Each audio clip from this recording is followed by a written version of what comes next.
বৈজ্ঞানিক গবেষণা অনুযায়ী পৃথিবীর সবচেয়ে বড় যে সাহারা মরুভূমি সেটির কারণেই আসলে অ্যামাজন রেনফরেস্ট আজও টিকে আছে। একটি তথ্য অনুযায়ী যদি আমরা পুরো সাহারা মরুভূমিকে সোলার প্যানেলে ভরে দিই তাহলে সেখান থেকে প্রায় 2.5 মিলিয়ন টেরাওয়াট ঘন্টা বিদ্যুৎ উৎপাদন করা সম্ভব।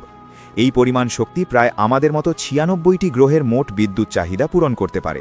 কিন্তু যদি এমনটা সত্যিই করা হয় তাহলে সাহারা মরুভূমির তাপমাত্রা কমে যাবে এবং এর ফলে পৃথিবীর জলবায়ু চক্র মারাত্মকভাবে ব্যাহত হতে পারে। এর প্রভাবে সাহারা অঞ্চলে বৃষ্টিপাতের পরিমাণ অনেক বেড়ে যেতে পারে, কিন্তু এর উল্টো প্রভাব পড়বে অ্যামাজন রেন ফরেস্টে। সেখানে ধীরে ধীরে বৃষ্টির ঘাটতি দেখা দিতে পারে, আর এর ফলেই সময়ের সঙ্গে সঙ্গে অ্যামাজন রেন ফরেস্ট একটি মরুভূমিতে পরিণত হওয়ার ঝুঁকিতে পড়তে পারে। নাসার স্যাটেলাইট আরও একটি আশ্চর্যজনক তথ্য সামনে এনেছে। সাহারা মরুভূমি এবং অ্যামাজন রেন ফরেস্টের মধ্যে রয়েছে এক অদ্ভুত কিন্তু গভীর সম্পর্ক। প্রতি বছর সাহারা থেকে প্রায় 182 মিলিয়ন টন ধুলো বাতাসের মাধ্যমে অ্যামাজন পর্যন্ত পৌঁছে যায়। এই ধুলোর মধ্যে থাকা ফসফরাসের মাত্রা অত্যন্ত বেশি, আর সেই কারণেই এই ধুলো অ্যামাজনের উদ্ভিদ জগৎ ও বনাঞ্চলের জন্য ভীষণ উপকারী হয়ে ওঠে।